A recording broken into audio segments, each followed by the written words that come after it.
खबर पश्चिम बंगाल से। नॉर्थ 24 परगना में ईडी की टीम पर हमले की खबर है। राशन घोटाले में छापेमारी के लिए ईडी की टीम टीएमसी नेता शाहजहां शेख के घर पर पहुंची थी, लेकिन वहां भीड़ पहले से थी और भीड़ ने ईडी की टीम पर हमला कर दिया।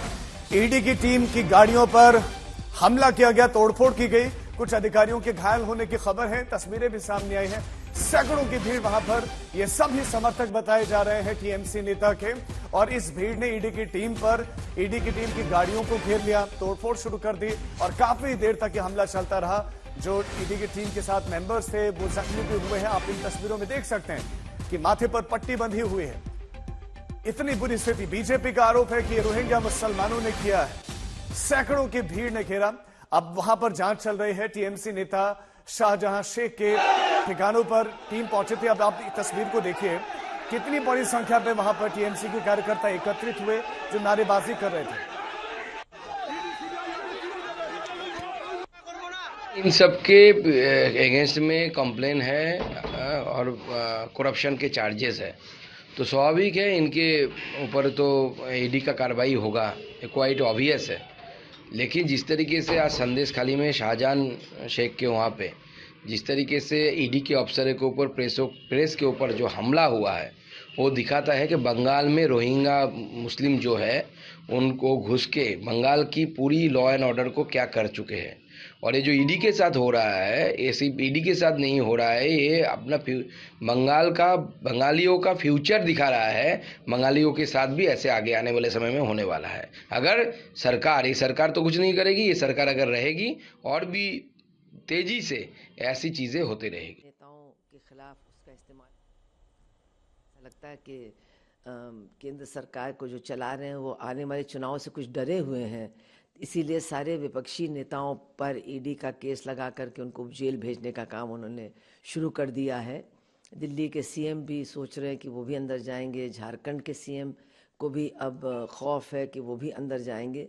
तो ये ठीक चुनाव के पहले जो हो रहा है, इससे कुछ सवाल उठते हैं कि आखिर विपक्ष के ही लोगों को क्यों टारगेट किया जा रहा है। ये चीज़ों की वजह से ईडी के ऊपर भी बहुत बड़ा सवालिया निशान है कि ये केवल और केवल बीजेपी और केंद्र सरकार को चलाने वालों के इशारों पर नाचने वाली कठपुतली है। देखिए, संदेश खाली और पूरा बशीरहाट इलाका का डॉन है शाहजहां शेख, और वो तृणमूल का लीडर भी है, संतरासवादी भी है, और इनके खिलाफ बहुत सारे मर्डर केस है, बहुत सारे गैर कानूनी केसेस है। तब भी पुलिस उनको कुछ नहीं करते, कारण वो तृणमूल का शरण में है, तृणमूल का लीडर है, उसी इलाका में तृणमूल को जिताते हैं। एक बड़ा कम्युनल लीडर भी वो है, इसीलिए कम्युनल अशांति फैलाने का काम भी वहीं पर करते हैं। तो उनका डर से सब भयभीत है और पूरा पैसा उधार जितना है सब उठाते हैं। बंगाल में कानून का राज नहीं है।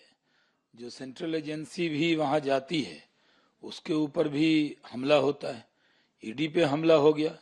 पहले एक बार फौज के ऊपर भी ममता जी ने बहुत बड़ा सवाल उठा दिया था जब वो ड्रिल हो रही थी। तो बंगाल में ममता जी को ये लगता है कि बंगाल में एक अलग राज है जहां वो जो चाहेंगी वही होगा।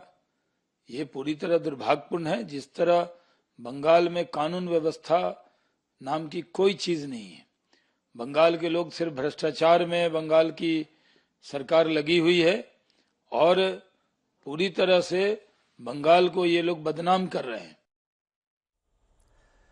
और अनुपम मिश्रा हमारे संवाददाता इस खबर पर ज्यादा जानकारी के साथ जुड़ गए। अनुपम, इस हमले के बाद ईडी की रेड पर क्या असर पड़ा? क्या ये रेड हो रही है या नहीं हो रही है, और एक्शन क्या हुआ है?